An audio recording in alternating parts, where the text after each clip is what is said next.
So thank Awesome. you everybody so much for your patience. Like I mentioned earlier, I guess those of you on Zoom would have heard this, but this is our first BCST in a while, and we're so excited to be back, especially with Maddie, Dr. Madeline Mackie. Before I go ahead and read her bio, I just want to welcome everybody and respectfully acknowledge that the Yukon Beringia Interpretive Center is located within the traditional territories of the Kwanlin Dun First Nation and the Ta'an Quechan Council. We respectfully acknowledge the history, customs, and cultures of all Yukon First Nations for whom these lands are an ancestral home, as well as Indigenous people throughout the Americas with roots in Beringia. My name is Claire, and I'm the Communications and Engagement Specialist here at the Beringia Center. And I'm also joined by Yukon paleontologist Dr. Grant Zazula.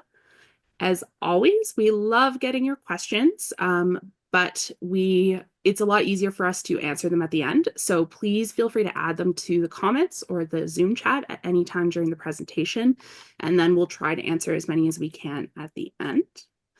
And now I will introduce our illustrious speaker, Dr. Madeline Mackie. She is an assistant professor at in the Department of Anthropology at Michigan State University.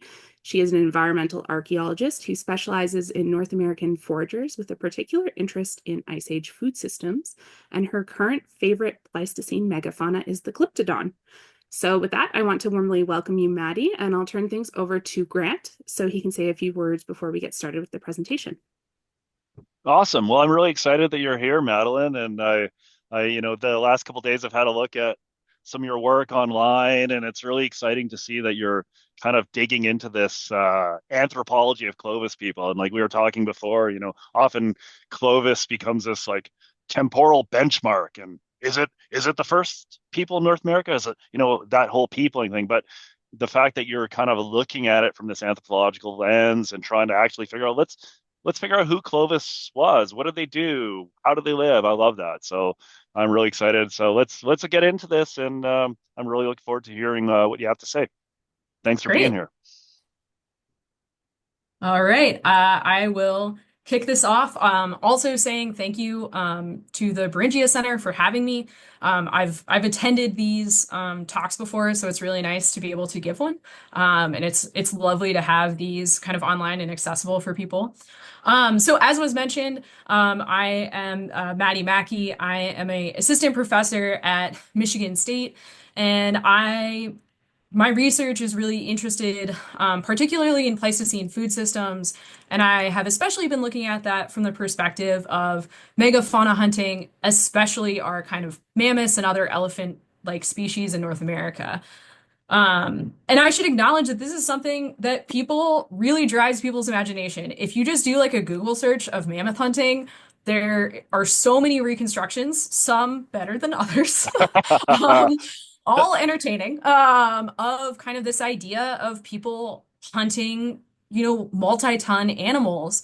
And I think one of the things that really drives some of this interest, and I think something that's always kind of of interest to the researchers as well, is how a group of people who, by how a lot of people do hunting today seem kind of like minimally armed, right? Using tipped um, spears, take down such a large animal, and what that kind of actually looked like. So one thing we should acknowledge is that hunting kind of large game like this is something that happens on multiple continents around the world.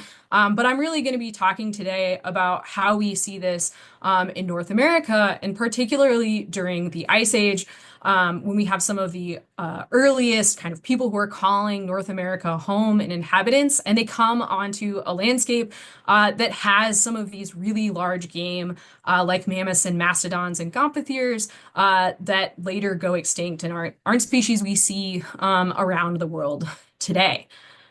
Now, I think some of this fascination that we see in North America and kind of this centering of this image of mammoth hunting also comes from the history of archaeology on the North American continent. So we see that in the early 20th century, there's the acknowledgement that indigenous populations have been in North America since the Ice Age, at sites like the Folsom site. And pretty shortly after, we see the publication and confirmation of finding projectile points that would have been hafted onto tools found in association with mammoth remains. Now, the site most people think of when they hear this is the Blackwater Draw site, which is located near what is today Clovis, New Mexico, which you can see some of the images from the 1930s, where we have Edgar Howard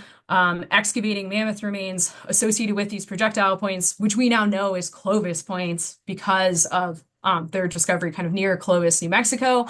But it's also worth acknowledging that actually a tiny bit before in time, but not publicized till later, we also found, or Clovis points were also found in association with multiple mammoths at the Dent site, which is located in northern Colorado. And you can see that pictured on the left there, where you have a Clovis point and then a mammoth skull and femur kind of associated. And this really drove that image of, people in North America kind of hunting some of these large animals. And Madeline, I'm made just that going to iconic. interrupt for a second, Yeah. just for everyone's benefit. So these are Colombian mammoths. These aren't woolies, right? Yes, these are Because Colombians, and I'm we're gonna not in Beringia. We're south. Yeah. yeah, Okay. and Good. I'm gonna Yeah. actually well timed because that's one of the next things I was gonna mention. So one thing you'll hear me say in this presentation is I'll talk a lot about Proboscideans, which refers to kind of like the larger group that is covers kind of all of our elephant-like species in North America. Probably a lot of you are really familiar with mammoths, which I also put in the title of my talk. But it's important to recognize that it's not just one species, and in fact, it's not even just one genus or kind of smaller group of those animals. We actually see three different genera of Proboscideans around North America during the end of the Ice Age. Probably a lot of you are familiar with mammoths, which are both in Mammuthus as the genus, but there's both Columbian and woolly going on in that. We also have mastodons throughout North America, and then we also see gomphotheres, which some of you may not be familiar with, but these are kind of tend to go into more kind of tropical stretches a little bit further south. I think the furthest north Gomphothere remains, if I remember correctly, is somewhere around what is today North Carolina, but I would have to double check that. So we have a number of different species and these three different genuses that are kind of going around North America. And we know from archaeological remains that all three of these genera were hunted. Now, the majority of archaeology sites that are widely accepted of instances of proboscidean hunting are mammoths, mostly Columbian mammoths. But there are a couple sites with mastodon remains in association with artifacts, and there's also a site in what is today northern Mexico, Fin del Mundo, which has a couple gomphotheres at it that are strongly associated with stone tools, suggesting that they were hunted or scavenged, certainly butchered at that site during the end of the Ice Age. Now, in archaeology, oftentimes we talk about kind of what sites are good evidence for proboscidean hunting, and then what that really comes down to is there's about 15 sites across the continent that have been widely accepted as cases of proboscidean butchery, right? Where they were either the animals were hunted or scavenged and processed in some way by people in the past. Now, there's been lots of focus on these 15 sites, but it's worth acknowledging also that there is a lot of other sites that have been proposed to be cases of proboscidean hunting, basically kind of coast to coast or really all across the continent. There's at least 30 of these that have been suggested to have stone tools, lithics at them, but they're not necessarily widely accepted. There can be a huge variety of reasons for that. Sometimes it's because the evidence isn't quite there. A lot of times it's because these sites aren't widely known or reported on, or they just haven't had much work done at them. So there's definitely a lot, despite the fact that there's been this interest in North American archaeology in proboscidean hunting for, almost 100 years at this point, there's still a lot of work to be done to kind of figure out what this actually looked like in the past, and the potential for kind of new discoveries at old locations or at new locations that weren't being considered in the archaeological record before. Now, as I mentioned, kind of the classic image that we see associated with mammoths and people in the Ice Age is kind of, the small band of hunters taking down this animal, and then you picture butchery for kind of subsistence, right? Eating and diet. And that's certainly one important thing that proboscideans provide for people. But they also have other materials that can be important, particularly things like fat, which can be kind of hard to find in foraging situations sometimes. We can also see things like hair, depending, more hair or less hair, depending on which species you're talking about.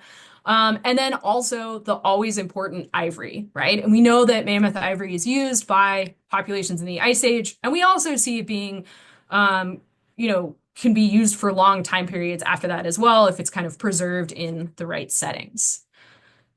Now, when we talk about proboscidean hunting in North America, the kind of archaeological culture that we most strongly associated with it is that Clovis culture that was named after the discoveries of Blackwater Draw. And Clovis is really notable for a couple reasons. As Grant mentioned, oftentimes we talk, or we kind of center our conversations about Clovis of were they first or not, which is a question that archaeologists are interested in. But we also should be talking about Clovis for like, what did life look like during the time period where Clovis points were being made? What can we say about how people were living, and kind of looking at some of those cultural reconstructions, the anthropology of kind of Clovis people and their archaeology. Now, Clovis is really notable compared to later time periods, or more recent time periods, I should say, because we do find points that we call Clovis points kind of coast to coast across North America. It's also worth noting that when we talk about Clovis, there has been, probably thousands of Clovis points recorded across the continent, but we often kind of base our understanding on Clovis lifeways off of, 40-ish plus or minus some sites. And these are the Clovis sites that have been really well reported, really well excavated or analyzed by archaeologists. And just because we have kind of access to that information, and there's been some more work with those sites, that's kind of where we kind of base our understandings of. And one thing to note is out of those, 40-ish sites, at most, 14, 15 of them are probably or widely accepted proboscidean butchery sites. So this kind of idea of how people were using proboscideans, or how important proboscideans were for Clovis lifeways, is part of the conversation, because it is kind of a notable portion of the amount of Clovis sites that we see across the continent. And this brings us to a big question that's been driving kind of a lot of my research, which is like, why do we talk about, proboscideans' place, or the importance of proboscideans in Pleistocene life? And I think there's a couple ways that we often see it presented. The first one is like, all about people are hunting these animals. How important are they for their diets, right? How much meat are we seeing from, mammoths and mastodons, et cetera, being incorporated into human diets? I think that's really one of the things that really kind of drives some of the interest in those images. There also has been really long debates in archaeology and paleontology about why these animals go extinct, and what the contributions for humans versus environmental change that we see at the end of the Ice Age contributed to this. And obviously kind of the number of proboscidean hunting sites that we have is going to be something that's kind of important for that conversation. I think there's also lots of interest in the technology and the tools that you're interested, or that people are using to hunt these sort of species. Certainly, Clovis points are often talked about because of not only the difficulty of making them, right, including them, that distinctive flute that kind of identifies them compared to other projectile point technology we see, but also just like how people do this in general, right? A mammoth is a lot bigger than a person. So there's lots of interest in that. This also is tied up in our understanding of what greater kind of Clovis lifeways look like. One thing you'll commonly hear archaeologists say about Clovis is that they were very residentially mobile. And what we mean by that is they moved their houses a lot. So not only were they moving large distances on the landscape for like day-to-day stuff, but they're actually kind of carrying their houses with them and are able to move those houses pretty frequently. And this interpretation of Clovis is partially supported by kind of we see stone tool materials moving really big distances across the landscape, but also plays into how important proboscideans may be. If you are hunting mobile game for a significant portion of your diet, being able to move your house is like really important, right? And is really useful for kind of pursuing that game and also what you do once you get it. So this ties into that. It's also important to acknowledge that what you eat has really big impacts on the rest of your life, right? The analogy for this today is like we all go to the grocery store to get our food, or maybe you subscribe to a food service, maybe you go to the farmer's market, maybe you have a garden where you grow a lot of your food, right? It dictates a lot of time and care and planning that you spend in your life. And this is also certainly going to be true, and even maybe to a much higher degree for our foragers. And we know that other parts of life are and how who does what is affected by how much time people are spending getting food. So one way that we can see this, where it might be really important for understanding kind of a proboscidean's place in human lifeways, has to do with division of labor. So there was a really interesting study done by Nicole Wagaspek in the 2000s that looked at the ethnographic accounts of living foragers of kind of who did what tasks based off what percent of meat they had in their diet. And she created this chart that shows that as people start eating or having a higher percentage of their diet come from meat resources, what we see is that there's a greater percent of kind of non-subsistence, non-food getting tasks that are performed by women. So this kind of changes or could affect, who does what tasks, who is hunting or what percentage is coming from gathering, but also all the other stuff that has to happen to make a life. Hide processing, sewing, house maintenance, getting firewood, keeping fires going, cooking, all of this other stuff that you have to do can be really affected by kind of what your diet looks like. So looking at proboscideans from this perspective can help us kind of get a different idea or different reconstruction of what life in the past looks like.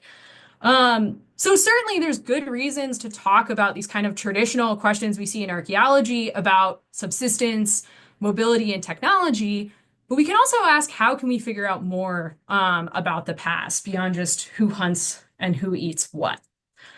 Now, one example for how this has really come to play in some of my research comes from some work that myself and a number of colleagues have done at a site called the Prele Mammoth site. Now, I should note before I talk about this, I am not the only runner of this site. We have a lovely crew of co-PIs that have been working on this site starting in about 2014. That includes myself, Todd Surville, Bob Kelly, both of the University of Wyoming, Spencer Pelton, who is now the Wyoming State Archaeologist, and Matt O'Brien, who is at Cal State Chico. And the story of Prele starts in 1986 when two locals from the nearby town of Douglas, Wyoming, were walking along the bank of Prele Creek that you see in the bottom of the slide here. And they noticed that there were some large animal remains, bones, eroding out of the terrace that is on the left.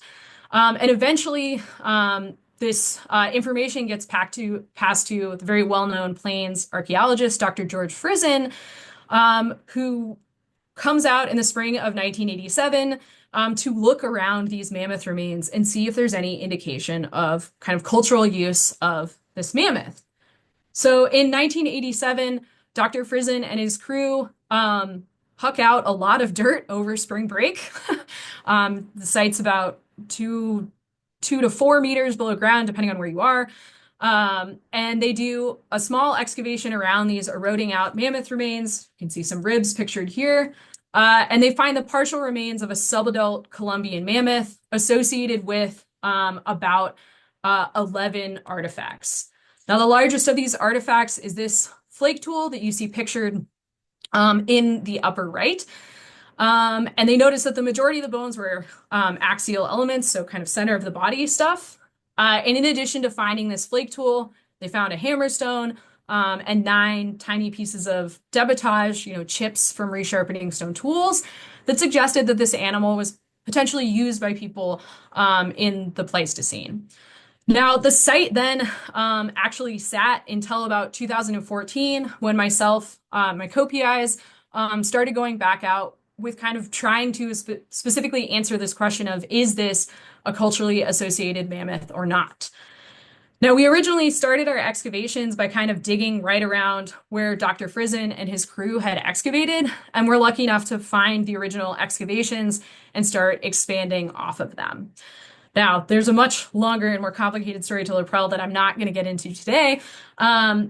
But one thing that happened that first year in 2014 when we were out there was that we started realizing the site was much larger than we originally anticipated. So here's a photo of our excavations in 2014. Right up here, this is where the mammoth remains were found in 1987 and 1986. And one thing that we did on this site was we water screened all of the sediments that we pulled out through basically window mesh, 16th inch screen, because we expected that there might be a lot of really small artifacts present on site. So this required us getting all of our buckets of dirt down from this area into our water screening area. And we were a little worried that we were going to lose a student to the creek. And so one of our lovely colleagues, Dr. Rich Adams, who worked for the Wyoming State Archaeologist's Office for many decades, was excavating this. And right about here, he found this Oldowan looking tool.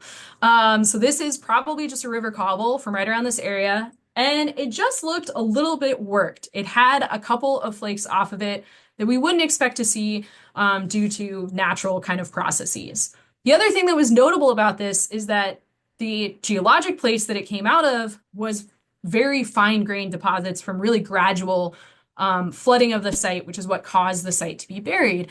And that natural flooding wasn't energetic enough to move a material this large. So it told us that maybe there were some people, or this may have been actually kind of human brought over between that and also the fact that it had some flakes taken off of it and it looked like a chopping tool that could be used for butchery. So the next year in 2015, we started excavating around this. And then between 2014 and this last summer, 2024, we've actually excavated a massive portion of this site because what we found was the site had much more extensive archaeological deposits than we expected. So for a little bit of wayfinding here, this block A, this is where the mammoth remains are. You can see these little beige shapes are the actual mammoth bone bed. The chopping tool itself came out down here around an area that we eventually called Block B. And what we did was we spent the next basically decade intermittently kind of testing different portions of the site, looking for artifacts and chasing artifact concentrations to see what people were doing right in close association with these mammoth remains. So for an example of some of the things that we found at Prele, I want to talk about these Block B deposits. Now, one of the first things that was really notable about this area when we started testing it in 2015 was that we found a lot of ochre. Ochre, hematite, is often used by indigenous communities as a red pigment. And ochre in this quantity is not naturally occurring on the Prele site. So you can see in this photo, these nails are a meter apart, that the sediment in the center is just stained a little bit of pink. If we enhance this with a photo color program called D-Stretch, it's traditionally used for rock art, but it's a great application here, you can really see this ochre stain pop out. And it's about 2 meters by 1.5 meters.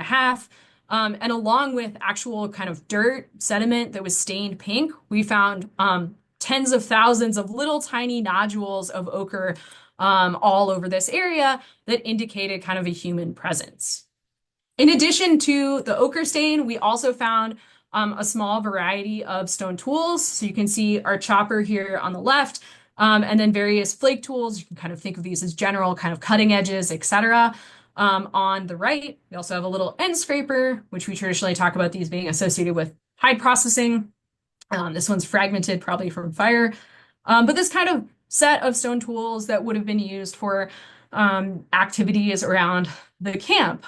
In addition to this, we also found a lot of those teeny tiny flakes, a few thousand, that would have been produced as people were using these and resharpening these stone tools for whatever tasks they need to complete. We also found some other unusual artifacts that we don't see very often in the Pleistocene record in North America. Here in the center, this is a bone bead. And for reference on how big this is 5 millimeters, so a half centimeter in size. You can see this was found right on the edge, or right in the middle, excuse me, of this ochre stain here. Has some pink sediment still attached to it. It appears to be intentionally worked by humans. It has, rounded edges, some little cut marks on it. And we recently published some work that was done on this using one of the relatively new techniques called zooarchaeology by mass spectroscopy, which basically looks at the collagen peptide markers in bone. And you can do this minimally or non-destructively. And it helps you identify what animal this bone belongs to. So we were able to run some zooms on this bone and determine that it came from lepus, so hair bone, and that this was probably, we think, based off the thickness of the cortical bone from a metapodial of a hair that someone kind of cut up to create this little bead. To go with the bead, we also have some other bone artifacts, including a series of bone needles, which you could see down here.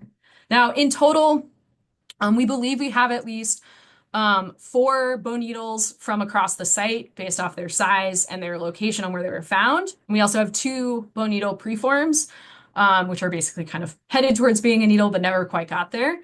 We see some of these needles come out of this Block B area, but I'll also acknowledge that some of the other ones also come out of Block D, which is one of the other areas that we excavated.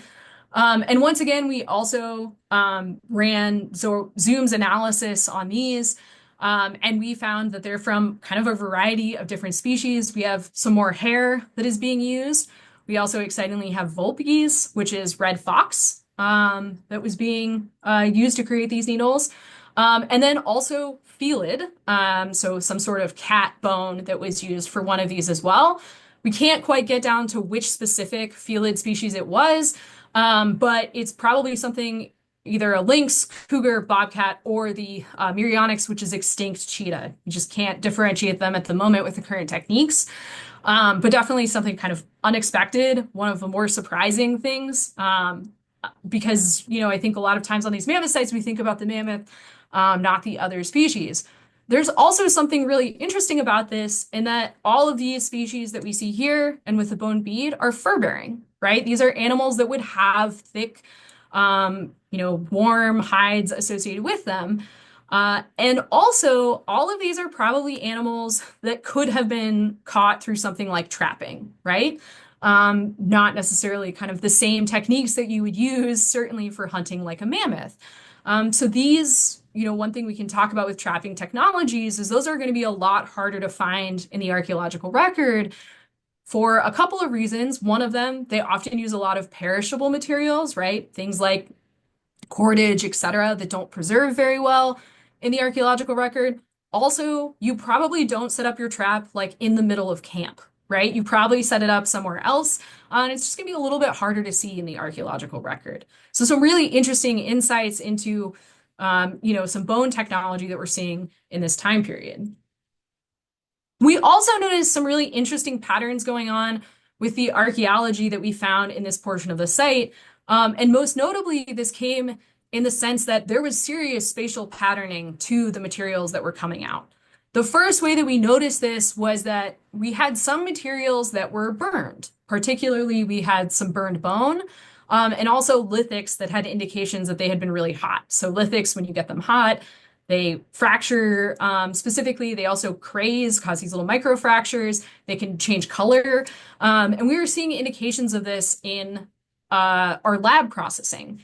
And when we mapped these based off kind of concentrations of calcined, so really highly heated bone, and also concentrations of burned artifacts, we see that they patterned in the same location. Now, clusters of burned artifacts like this can indicate that there used to be a hearth or a fire feature in this location.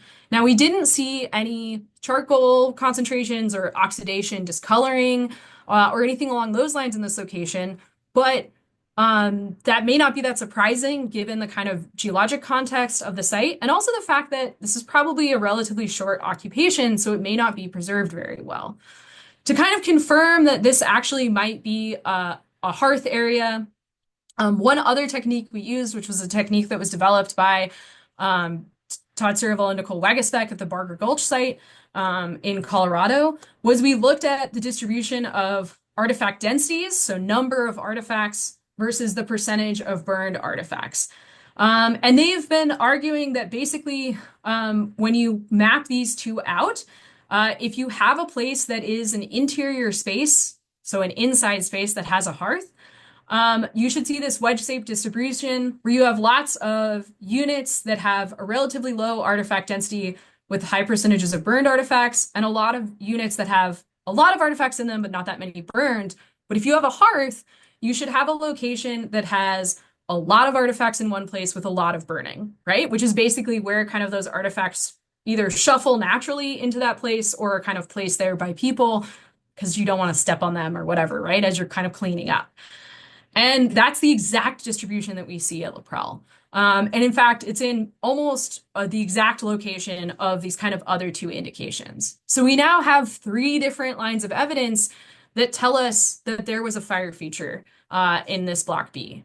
Now, we were really excited by this because when we talk about foragers or hunter-gatherers, people who live off of hunted game and gathered resources, and aren't agriculturalists or farmers, hearths are really important, right? Think about when you go camping. You are attracted to kind of those fire features. Everybody sits around the fire for warmth and light and camaraderie and all of those things. And for hunter-gatherers, and also people who live mobile lifestyles, some pastoralists are also included in this, they're this kind of centerpiece of the house and the site structure overall. They're also really interesting because they let us start to see how sites are structured and the type of architecture that we may expect to see on a site. This also lets us kind of reach into the past in a little bit more humanistic way, right?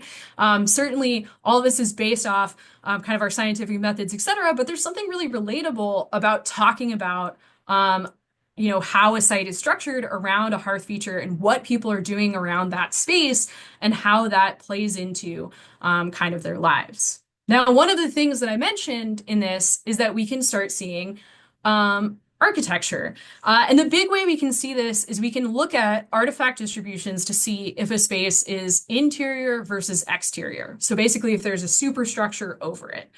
And to get an idea of how this works, I have kind of a little thought version of this. So here you see a kind of false setting of an interior space, right? You have your hearth indicated by the red circle in the center from this top-down view with this big outer ring being the walls. And on the side view, you have your hearth in the center with the superstructure around. Now, when people use interior spaces with hearths in the middle, they tend to kind of have artifacts that collect in very specific places. And those are kind of right up against the fire, right? This hearth drop zone, working with light, working with heat. Also a space that you don't stand on top of a fire, right? That's a space where stuff kind of drops or gets shuffled as you're moving around.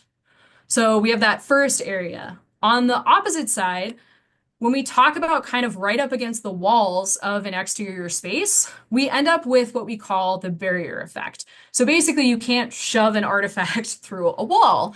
And likewise, just like probably when you camp and you go set up all your stuff, you store stuff against the walls because it's not a really comfortable place to sit. It's out of the way. Maybe you sleep against a wall, but there could be some storage or things get kind of shuffled into that space as you're walking around. Now, when we look at this as an artifact distribution, what this produces is that you end up with more artifacts in kind of a bimodal distribution, where you have your hearth center on the left here, heading out in circular rings, and we see a bimodal distribution where there's a lot of artifacts in that hearth drop zone, and then a lot of artifacts in this barrier effect area right against those walls. Now, in contrast, if we move to an exterior hearth, there's no barrier, right? There's still a hearth drop zone where people are attracted in doing things, but there's not that kind of second peak in artifact density. So in exterior spaces, we tend to either see just artifact frequency increase as people get further out, just kind of throwing more things out, or we just see kind of that drop zone attracting activities, and we end up with this unimodal single kind of peak in artifacts. Now, we tried this type of analysis in Block B at Laprelle, and what we see is our distributions are more consistent with this being an interior space, right? We have some bimodal distributions, and this tells us that this probably had a superstructure over it, and that this was probably some sort of interior space. Now, when we put the fact that this is a hearth-centered area that probably is an interior space, together with the fact that we have bone artifacts at it, we have a large ochre stain at it, we have a variety or diversity of stone tools at it. We also had a few faunal remains, particularly bison. This is something that we would call a camp, right? This is what we expect when we see a campsite at any archaeology site. What makes this a little bit different in the case of Laprelle is this is a camp that's like 20 feet from a mammoth, right? It's 12-ish meters from a set of mammoth remains that were butchered. So what this seems to be, or Block B is an example of, is this is the camp that was occupied while people were interacting with those mammoth remains. Now, one question you may have is why would you camp that close to a set of mammoth remains? Or why would you set up a camp near there? Well, remember, our Clovis people are probably really residentially mobile. It's, picking up their housing and moving a place isn't unusual. And it takes a lot of time and people to butcher a mammoth for cooking or storing or using or whatever those circumstances are. So we probably see, so there's a good expectation or reason why people would set up a camp near a set of mammoth remains. Now, one other camp has been excavated that has definitely been associated with mammoth or bison butchery during the Clovis time period, which is at the Murray Springs site, which is located in what is today Arizona. In that case, the camp is much further away, something like, I think 80 meters, and it's definitely associated with at least the bison kills that are present there because there's a refit projectile point between the bison kill and the camp itself. So we know there's some associations. What was a little unusual at Laprelle was how close the camp was.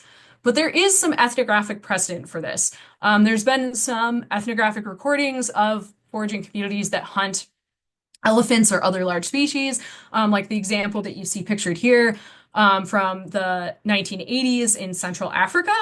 And in these cases, when an elephant is killed, one of the things that's done is someone goes out and tells people, and they basically set up a temporary camp about 20 feet away to kind of process and smoke, in this case, particularly those elephant remains, and preserve them.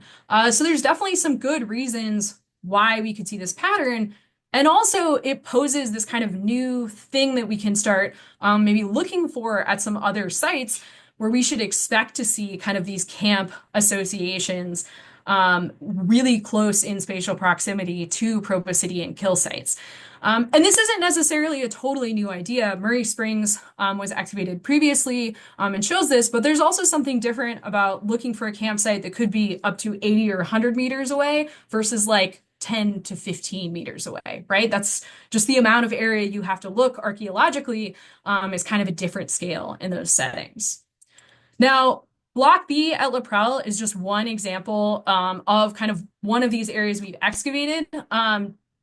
We just finished up excavations at Laprelle this last summer in 2024. And in total, we've excavated 4 different areas that have large concentrations of artifacts. So Block B was the first one that we excavated. We then found another one directly west of the mammoth remains. Here's our mammoth remains. Block C. We then found another one further south, Block D, and then actually this last summer we excavated a fourth that is way off this map, so I don't have it pictured here. And all of these areas appear to be these hearth-centered areas A lot of them have spatial patternings that look like their interior spaces. And we're currently working on kind of going through that backlog of artifacts and talking and looking more at kind of the camp dynamics. And that's really the key about this site is it's not just about an elephant that was butchered, right? It's also about what that camp looks like, which lets us ask these questions that kind of go past just subsistence and technology, but into mobility and how people got to this site and how they're coordinating, kind of using the resources that are present on this site, how they may be sharing some of those resources and more. Now, I could give, or any of my colleagues could give like hours long talks on Prele. We also have some really other interesting things going on that I'm not going to touch on here just because of the topic of this talk. For instance, we also have technology that's consistent with both Clovis and Folsom. We have mammoth ivory in large chunks of mammoth ivory in block D down here, along with a large concentration of artifacts. There's tons of questions that this site's going to let us address that just go kind of beyond people used game or game was important in those settings. Prele also is a site that I started working on when I was a master's student due to some lovely advisors and mentors that allowed me to start working on this site. And it's really inspired a lot of my research moving forward, which is asking kind of how we can get at other parts apart from just subsistence or mobility or technology when we talk about some of these Proboscidean sites. And this has inspired some of the work that I'm doing or just kicking off now with one of my lovely colleagues, Dr. Bree Daring, who is at the University of Wyoming. And this is particularly dealing with the Colby site. So the Colby site is another one of those widely accepted Proboscidean butchery sites, kill sites, that we see that is definitely attributed to the Clovis time period. Now, the Colby site was actually also discovered by or first excavated, I should say, by Dr. George Frizen. The site itself was actually found by Colby, the landowner at the time, who was using a backhoe to beef up a check dam and came across a tooth eroding out. But this site was excavated between 1973 and 1978. Now, just like Prele, Colby obviously has mammoth remains and artifacts at it, but unlike Prele, Colby has at least the remains of 7 mammoths at it. So we're looking at multiple animals being hunted. Associated with these animals, we have these Clovis points that you see pictured down here within and around some of these mammoth remains. The mammoth remains at the Colby sites themselves were mostly found in these 2 large bone piles, one of which you can see pictured here, which these are like the coolest excavation photos in the world, in my opinion, because it's just giant piles of mammoth remains. And we mostly see the Colby remains being piled in 2 big piles of mammoth remains with some remains dispersed between them.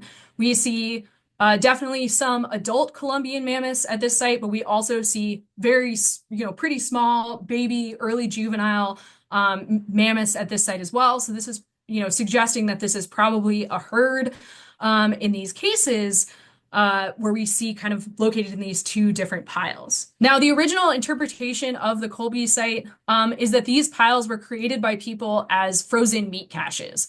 So basically, they knew they weren't able to use all of the mammoth remains that they had hunted. So they partially butchered them, stored some mammoth remains in there, and then piled other mammoth remains on top to kind of protect it, etc. Let that freeze, and then it's a refrigerator you can go back to in the future. And one of the good lines of evidence for this, and you can really see it in this photo, all these ribs in a row and this humerus. There's a scapula here as well. That's basically kind of the front portion of a mammoth that is still in articulation, so probably held together by meat that was stacked in the middle of this pile with things then put on top of it. So actually starting in the pandemic, partially inspired by a conversation I had with Dr. Frizen, I started wondering if there was new methods that we can use at the Colby site to kind of ask and answer new questions. And particularly one of the things that we're interested in is 7 mammoths is a lot. Is this one hunting event where we're going to have massive cooperation to take down a pretty large herd of mammoth remains, or is this an example of people returning to the same location and persistence of place and using the same location over and over again to hunt kind of mammoth remains? Now, like any good kind of project that we see associated with a site that's been done before, we started to by trying to answer this question using collections work. So going back to the original 1970s collections from the Colby site. And really those collections, Larry Todd and or should say Dr. Larry Todd and Dr. George Frizen had published a book in the 1980s, really lovely write-up of all the work that had been done on that site in the 70s. And there hadn't really been a lot of additional work done with these collections. There were some additional kind of higher quality radiocarbon dates that were run in the 2000s by Waters and Stafford, which were very useful and confirmed kind of Clovis age for this site. But that was kind of the extent of work that had been done. So we started working with the collections themselves, and also kind of going through the records that we could put together to try to get the provenience reassociated with the mammoth remains that we had in the University of Wyoming Archaeological Repository. And there were also some of the site collections are on display at the University of Wyoming Anthropology Museum, as well as the Washakie Museum, which is a wonderful museum that is located in the town of Worland, Wyoming, just a few miles from the site itself. So we employed some students in this. You can see a photo of Box Nelson, who was then a undergraduate at University of Wyoming, is now a master's student there. And he went through the original collections, rehoused everything, stabilized everything to confirm kind of what these collections included. We then set about doing some new analyses of these collections. We've worked on getting some new radiocarbon dates, and we have 3 good new radiocarbon dates, but we've also been having some issues with collagen preservation not being very good in this assemblage. The collagen doesn't preserve very well, so we've had a lot of failed radiocarbon dates. I think we're over a dozen failed radiocarbon dates at the moment. But our new dates combined with the dates that Waters and Stafford ran kind of confirm this classic Clovis time period. The site was probably created about 12,850 years ago, calendar years ago-ish.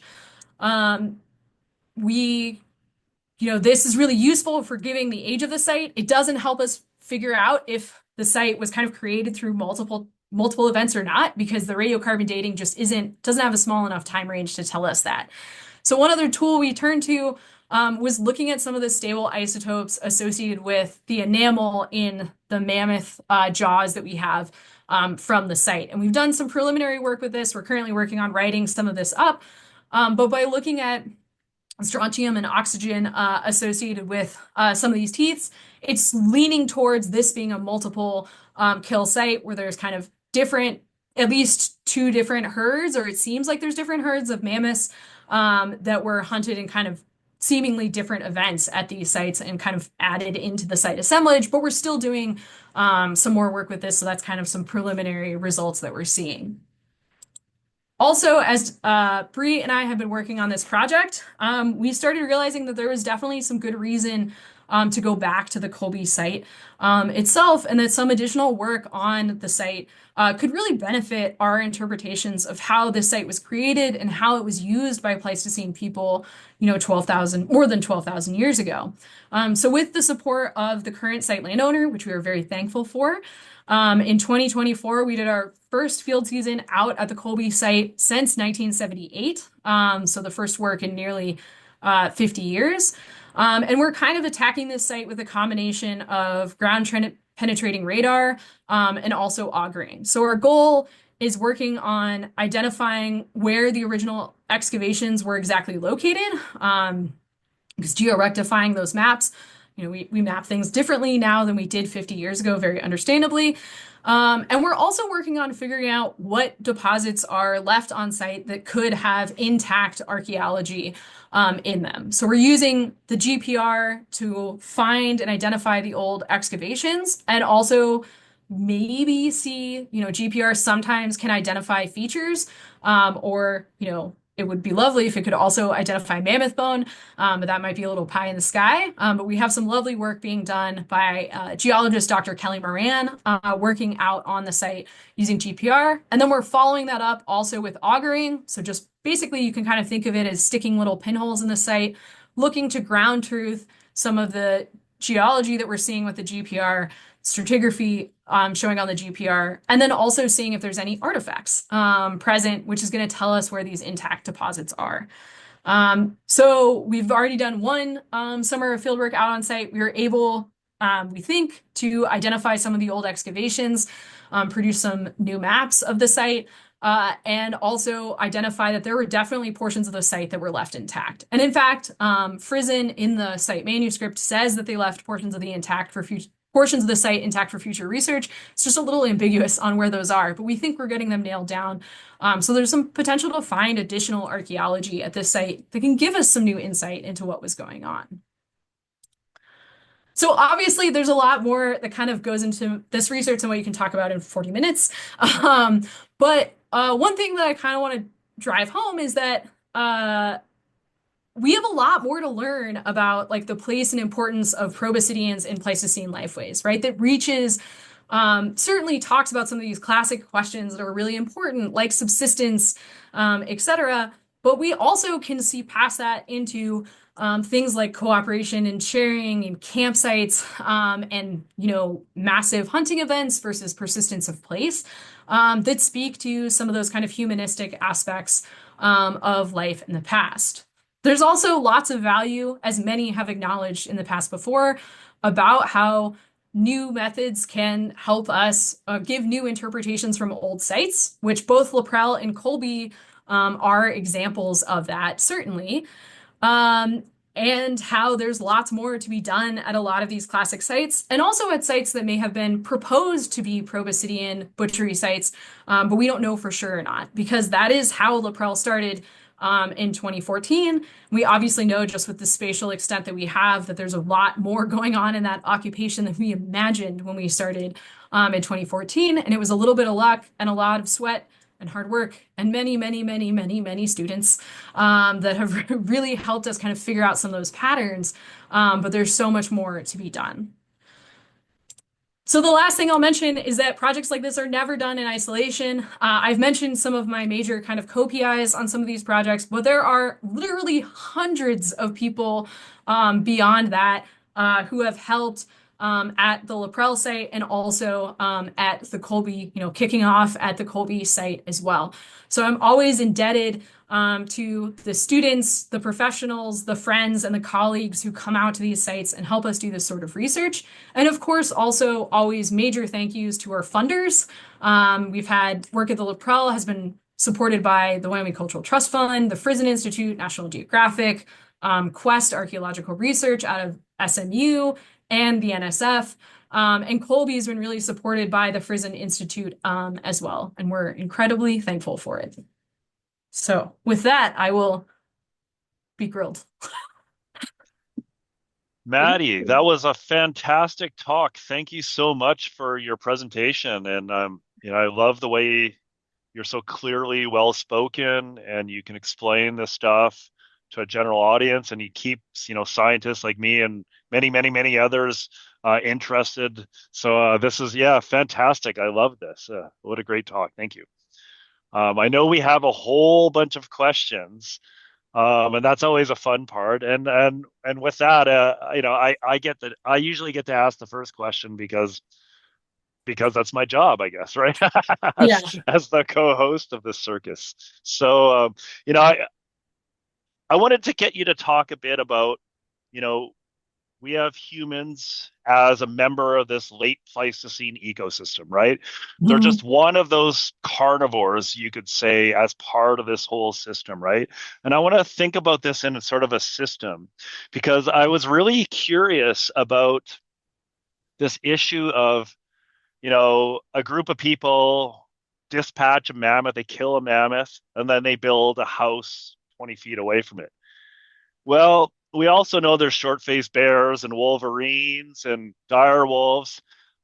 Do you like, they like living in the Yukon? Okay, we're always like, we have our garbage cans. Well, you got to keep your Yeah. garbage can next to your house because the bears will get into the garbage, right?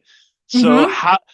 how do you think that may have worked in this late Pleistocene context of people putting a camp right next to this rotting pile of meat that would have been attractive to every scavenger in 20 miles from there? So yeah, just think about that choice to build next to the kill site or the scavenging site. So that's, I think, so before this, the really good example we have of a camp associated in this time period, let's also clarify, in this time period of a camp associated with Proboscidean and or bison remains is that Murray Springs sites where it's kind of up a little bit further away, and Yeah. that kind of goes along with this idea of like, do you want to be camping next to a rotting pile of mammoth that is going to also attract predators, right? Yeah. Which is why we weren't necessarily expecting to find something 20 feet away.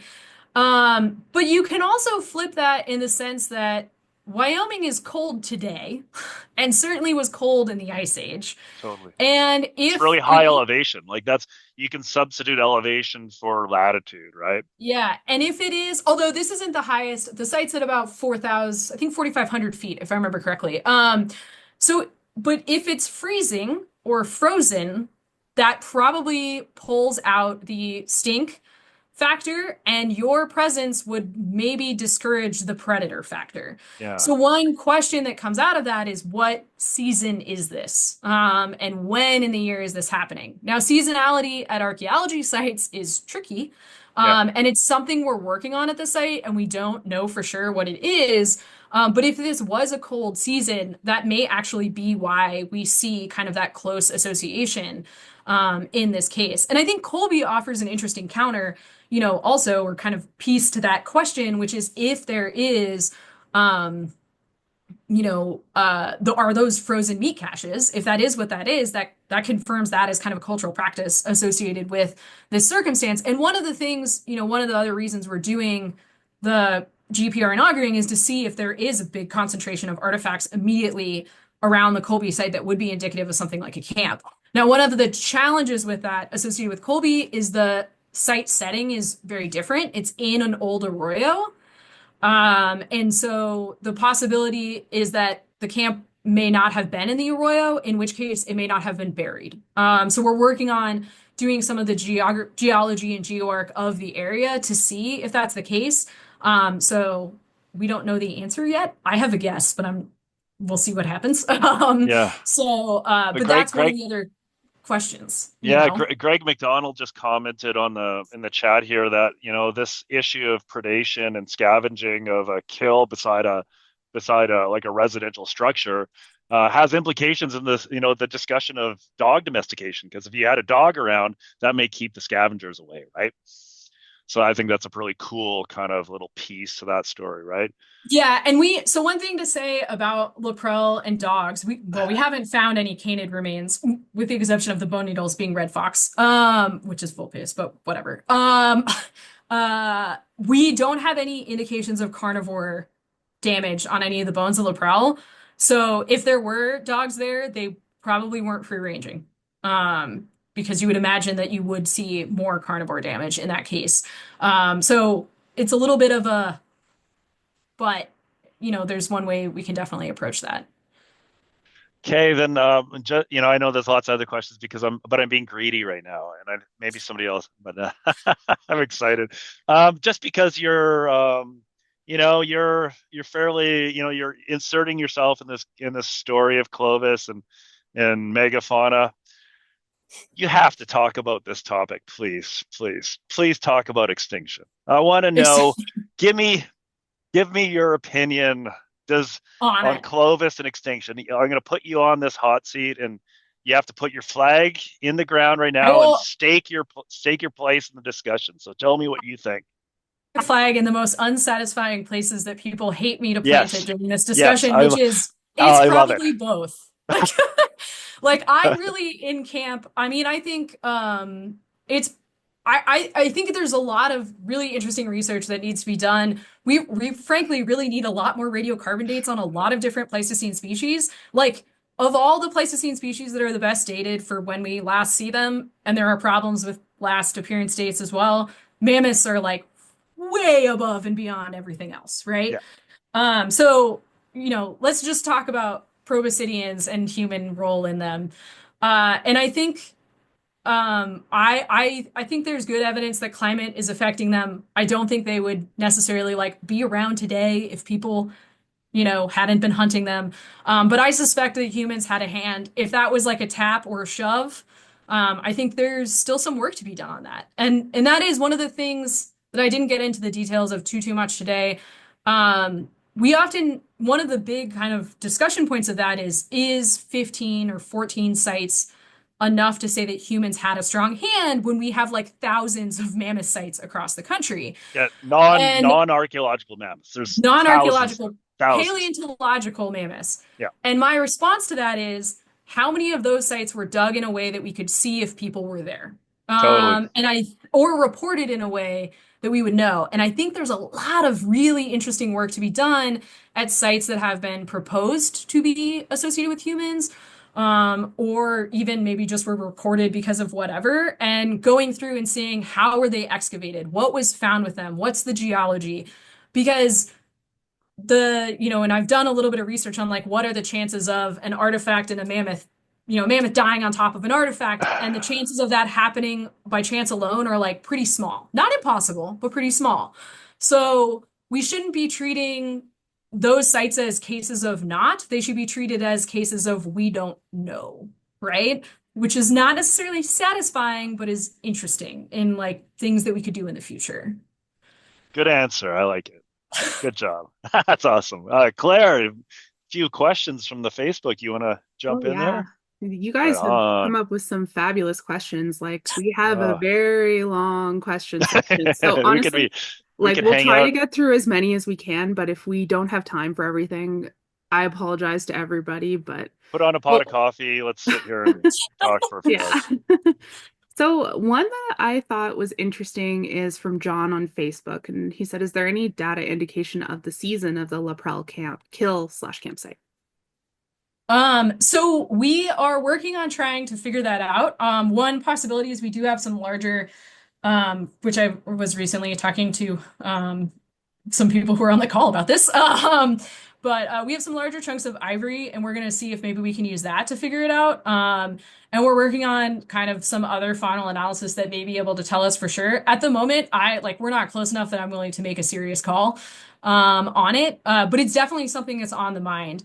And when we talk about seasonality in archaeology, oftentimes like the easiest ways to figure it out are things like plant remains, right? Because plants come into flower in certain times of the year, and those sorts of circumstances. And we have done quite a bit of charcoal floating, et cetera, on site, but we haven't had anything that's going to like nail down seasonality that we definitely know is people, right? There's also that trick of it has to be something that a person did. So it's possible that maybe from some of the stuff we pulled out this last year that isn't processed yet, that we could have that, although I would be pleasantly surprised if that happened. I don't expect that to happen.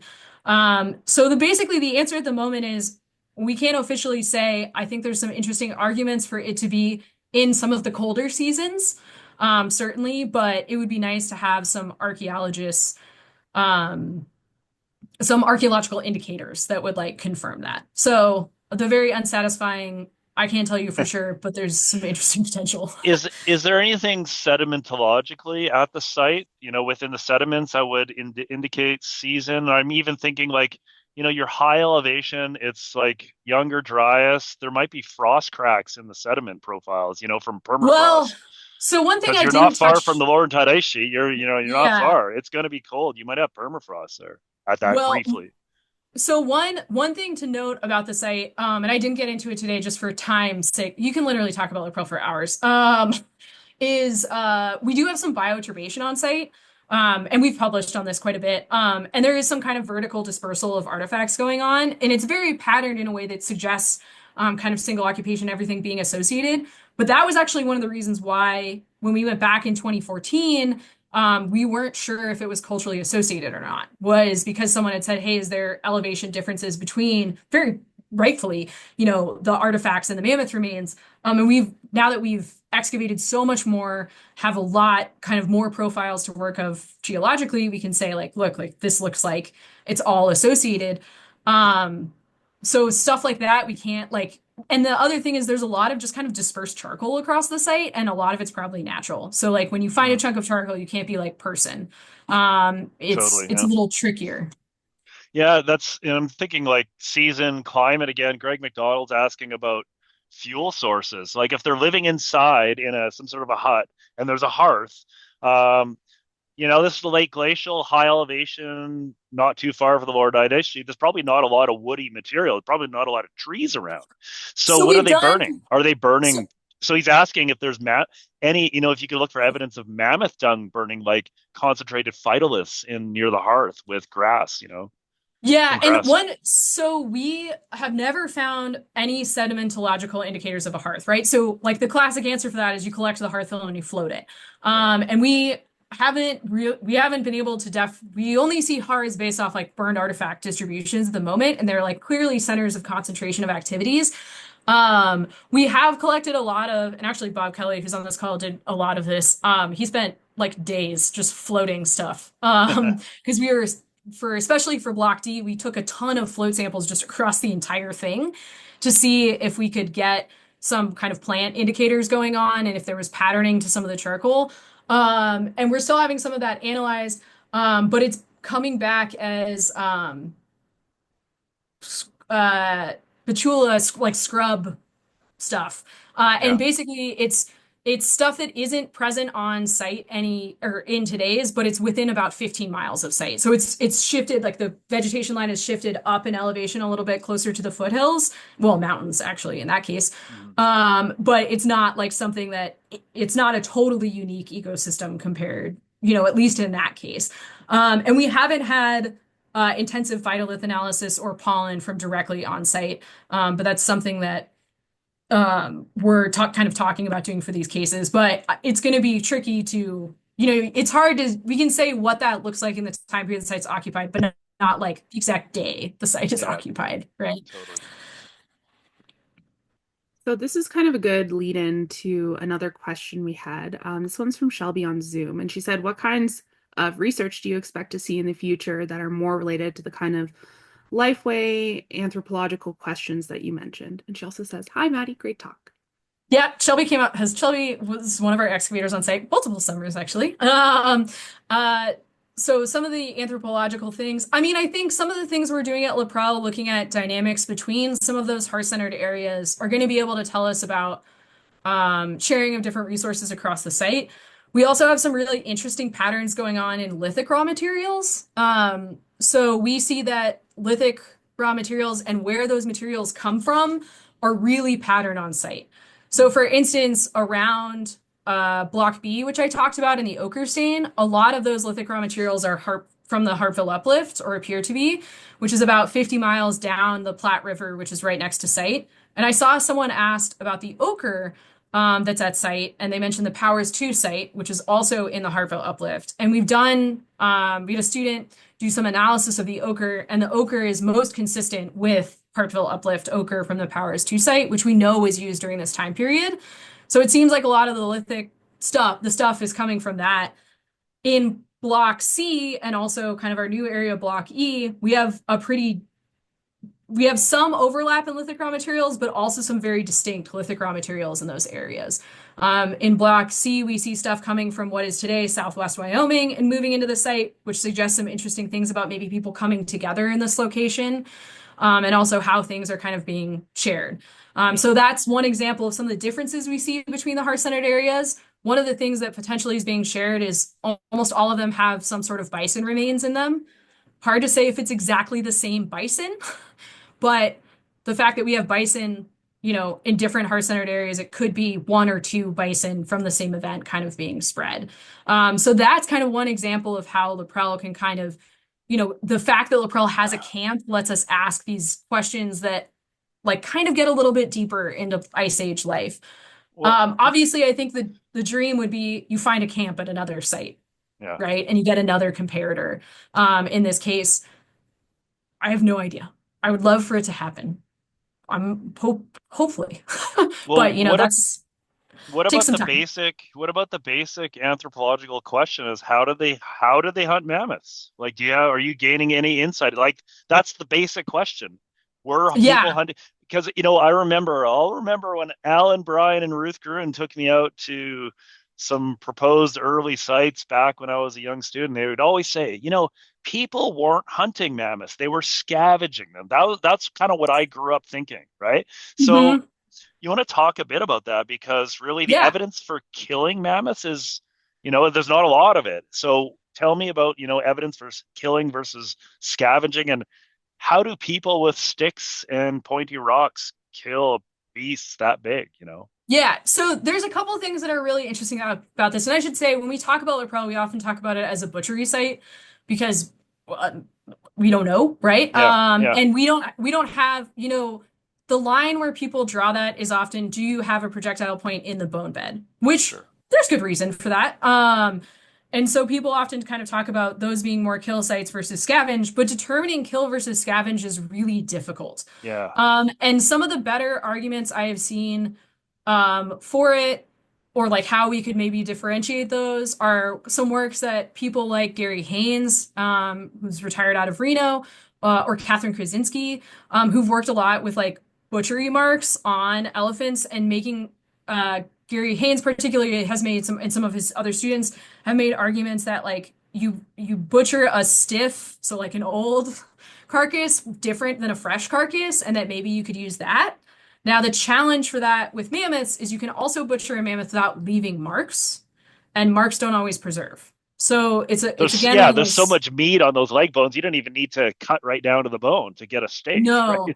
So it gets a little tricky. Now, the other thing I think is worth thinking about is in either case, if it's a kill or a scavenge, it's still people using the animal and the meat out of the animal, and it's still contributing to kind of their lifeways. And certainly there's something much more, I think, like compelling about thinking of people, yeah, hunting really large animals, and being like, the story of the time they killed mammoths, as a thing that persists throughout their life, which is something that a lot of people have talked about with ethnographic accounts of elephants and those sorts of things.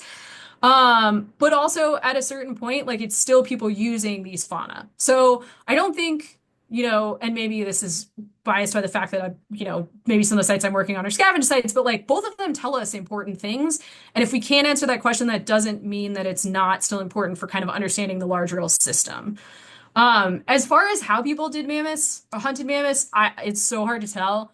And especially, I think it's interesting to think about that we have a set of sites that have multiple mammoths at them. Like Dent has multiple mammoths, Colby has multiple mammoths, and not like two, like Seven. many. Yeah. Seven is And a lot of mammoths to hunt. yeah, and I think Dent has 12. Yeah. But it's, so are those accruing? Are they all kills or only some of them kills? I think Season year Colby, after year, they come back and kill one, and then they kill yeah, another one next year. Yeah. yeah. So there's things like that that we can start doing. And I will say some of the isotope work we're doing, this is inspired by work that's been done at sites like Dent by other people where my recollection, it's been a while since I've looked at this article, that they concluded that it was multiple kills at Dent. And I think there's some questions on if all of them are, kills or not, as well. But there's definitely kind of new methods that we can use, I think, to start kind of addressing some of those things as well.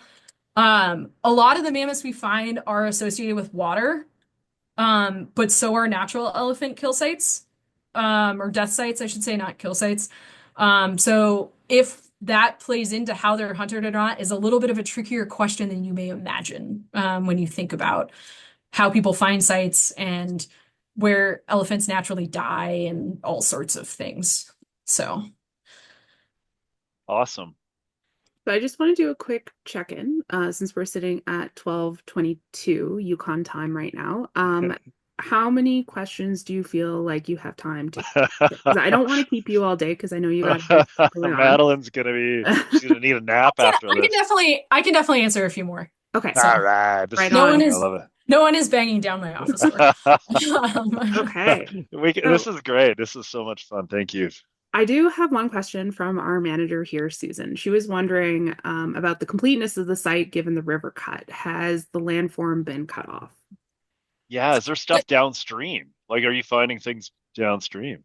So the Colby site, or wait, sorry, was that about a specific site or which? Because I've talked about two. No, that was at yeah, at La Prel. Leprechaun, yeah. Laprelle. Okay, Because so you can see the creek is cut through some sort of a the hilltop creek. feature, so half the site might be downstream. Yeah, so there one thing to be said about Laprelle, we haven't found any like really large mammoth remains, except for some chunks of ivory that are like that big outside of the like bone bed area, which one between 1987 and when we showed up, about a meter of that bank eroded out. So the site was actively eroding.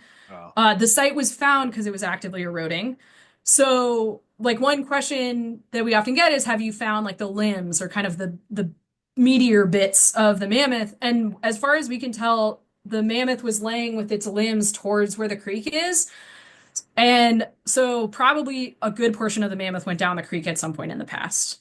So we don't know what we're missing because it's somewhere else on the terrace versus like went down the creek, which is unfortunate, but is the nature of the beast. And we excavated quite a bit along that creek edge, so that hopefully kind of, the major deposits are protected from kind of going further down, but we really are missing at least half the site. And we won't know what kind of came out of that portion of the site ever because it's just gone. Now, one other thing that's been really tricky about Laprelle is that the site in its shallowest area is like 2 to 3 meters below ground surface. And as you go further from the bank, it gets deeper and deeper. So it's not as easy as just being like, oh, stick in a test unit over there because I can't stick a test student in like a one by one that's 5 meters deep.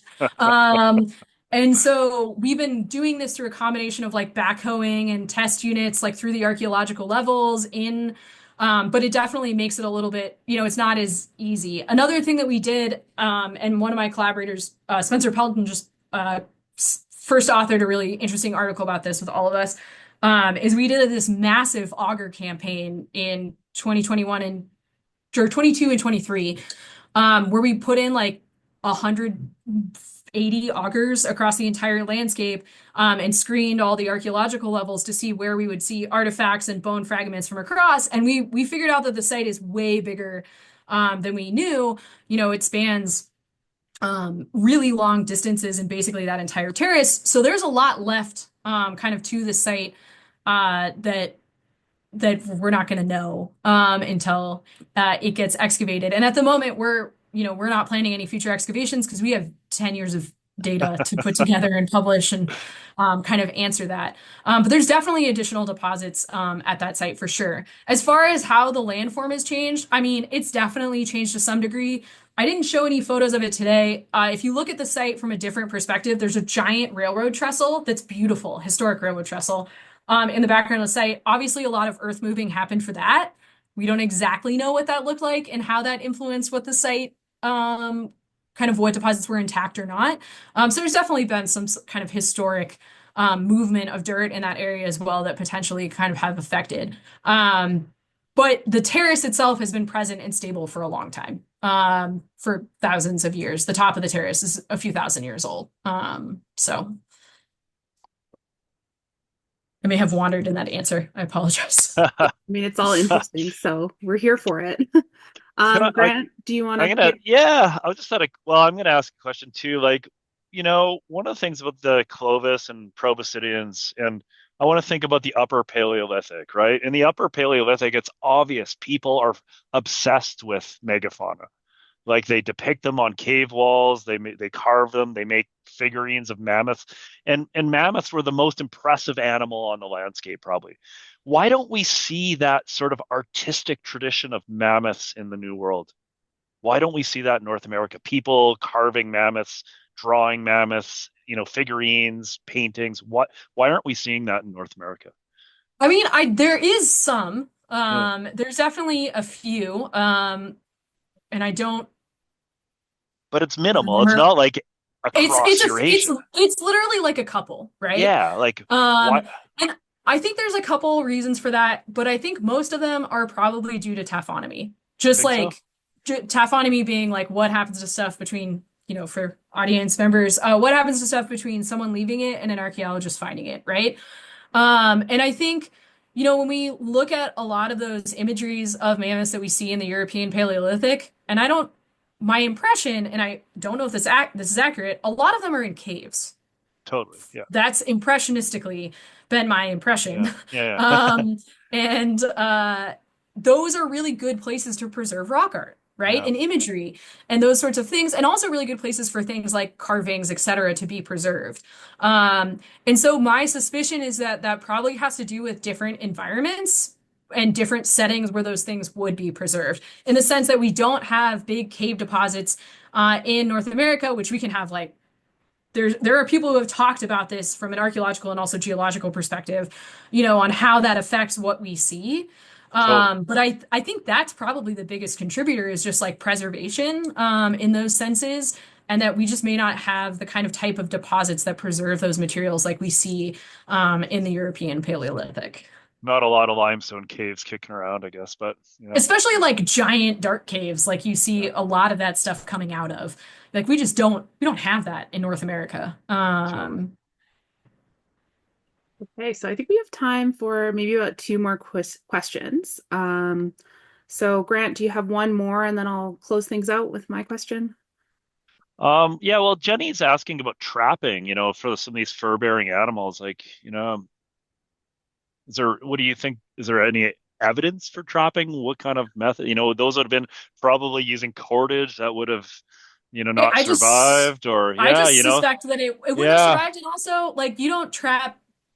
I mean, well, okay, I you just don't like you're not gonna trap a red fox next to your house, no. right? Well, You're gonna have to go somewhere. not necessarily. Like in Whitehorse, we have red foxes that Yeah, live in our underneath our houses. yeah, Most of that's us. true. They love Although, people. yeah, and You could I basically just catch them with a plastic bag if you wanted to, or a gunny sack. Yeah, true. Although that's like lots of interesting questions for Yeah, ecologists about how animal behavior has changed with, totally. Yeah. large concentrations of people and stuff. But that idea of fur Um, bearing, that's really, the idea that they need to have furs for clothing, ornamentation stuff. Yeah, yeah, it's and I suspect that a lot of that is just taphonomy, the nature of what those sites look like and how hard they may be to find in the archaeological record, and then that things won't preserve as well, would be my guess, which is again kind of totally unsatisfying. Um, but is really important to consider for, one thing I really like about that result is, again, we often talk about animals only as food. totally. And Yeah. like animals have other resources that are useful for clothing, for decoration, for sewing, for activities, right? And like it drives home that like we shouldn't always necessarily draw the line to food when we see those remains on sites. And I think zooms, like there's some really interesting zooms projects to be done now that we can identify teeny tiny fragments and figure out what they are.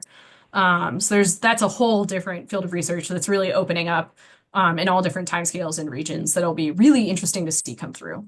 Well, in particular, because your collagen preservation is kind of terrible where you are, right? So, Yeah. so Zoom, like, one of the things, there was a question about sort of that herd structure of, seven animals together. Does this represent, animals that are related to one another? That's something that could be determined with ancient genetics for sure, Yeah. genomically, but you don't have the collagen preservation for that kind of stuff, really, probably. Probably not at Colby, unfortunately. And that is one other thing that like kind of motivated us going back is if we could get some things that are fresh out of the ground, the collagen story might be a little bit different too. A lot of the collections we're working with were like, and we don't know for sure if this has affected anything or not, but they had preservatives put on them as they came out of the ground, Uh, and they're from a pretty wet environment. There's like a pond right next to the Colby yeah, site, and yeah, it intermittently floods, which is also awful for collagen preservation. So if the preservatives may be like just trapped in moisture or something, that maybe um, could have affected it. I have no idea. That's yeah, kind of a hypothesis we have. But if we do find any additional remains, getting new, radiocarbon dates from that may also be a little more accessible. So, and we yeah. have gotten some successful dates. And like I mentioned, Tom Stafford and Mike Waters also had some successful dates. We just Well, had a lot more those failures than we those were guys are expecting. magicians. So Oh, yeah. whatever, yeah, it's amazing what they can pull out of. And speaking of dating, I'll ask Stuart Fidel's question. He was asking about whether there might be separate temporal components at La Perle. Like, could there be some Clovis and then some Folsom later on doing different things? Bison for Folsom, Mammoth for Yeah. Clovis, kind of that. Is there that So spread of dates? So there's definitely this is a really good question and something we're actively working on right now. And I gave a presentation touching on this at SAA's last year, the Society for American Archaeology meetings. Yeah, yeah, We do have a projectile point that looks like a Clovis point and a projectile point that looks like a Folsom point, both at Laprelle, in those areas. They're about 12 meters apart from each other. They're in basically the same positioning, like vertically on the site, right? In the same kind of stratigraphic setting. Um, but we're working right now on talking about, if this could be multi-component, yeah, or not. And we do have, the Folsom point looks very classically Folsom. We also have channel flakes that are more consistent with Folsom than Clovis. We have bison on site, which is we traditionally associate with Folsom. The area that the Folsom point came out of also has mammoth ivory in it. So that's interesting. In it could be regards, scavenged ivory scavenging potentially. is, Yeah, yeah, is one of the like arguments. at Broken Mammoth up there in Alaska.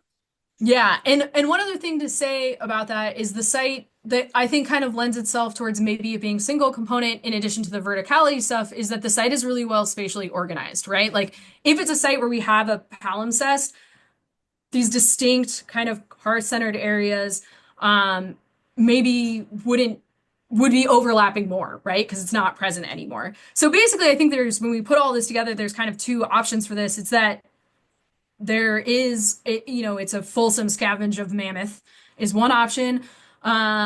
Or the other option is that it's kind of single occupation, and we're working on that right now. And that'll be something that puts forward.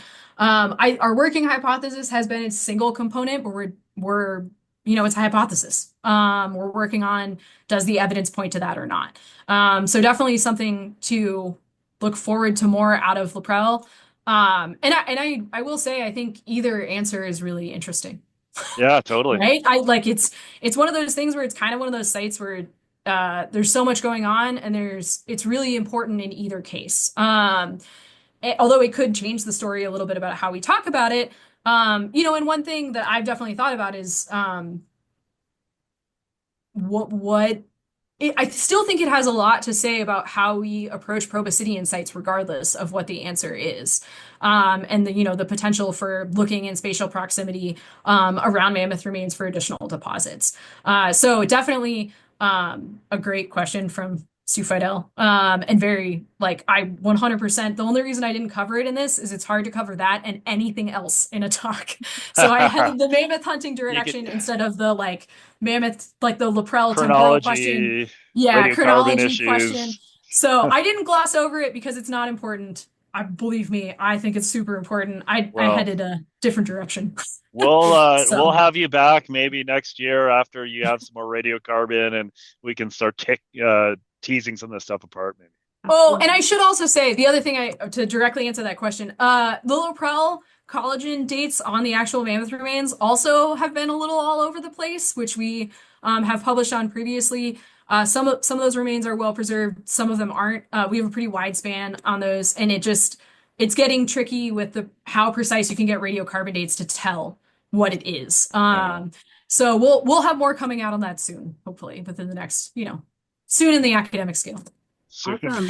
Well, I'm glad to hear that there's more coming out about this because it's like, I mean, it's an older site, but it still has active work happening on it. So this kind of leads into the last question I wanted to ask to kind of wrap up the talk. We had two people ask us kind of related question. One's from Sarah on Zoom, and she was wondering if we're interested in learning more about this field, where can we go? What resources are available? And Donna on Facebook was she wants to read everything she can about these two sites and had asked if we would post the papers if like they're open access, I'm assuming. So I'm wondering if you have like a resource list or anything like that, you could send us and we could share it with people. Yeah. Or And you have a great website too, Madeline. So we Oh, can post thanks. that. We can post that too as well. Yeah, there's definitely, so the most recent publications, the bone needle identification paper only came Uh, out like a month or two ago. So that's definitely out there, and that's not that's head author by one of my colleagues, Spencer Pelton. It has like everybody who worked on that. There's, one thing I should note about all this is all a massive collaboration, right? yeah. I'm here talking about it, but I by no means am doing the only work on this at all, and I have to give tons of credits for the ideas we're putting forward and the methods we're doing to my other co-PIs and also students and other experts in the field.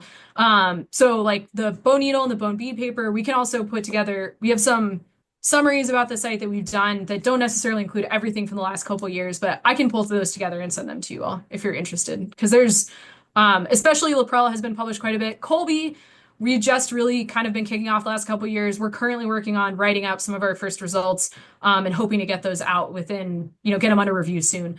So Colby's a kind of give us a little bit of time and it'll come out.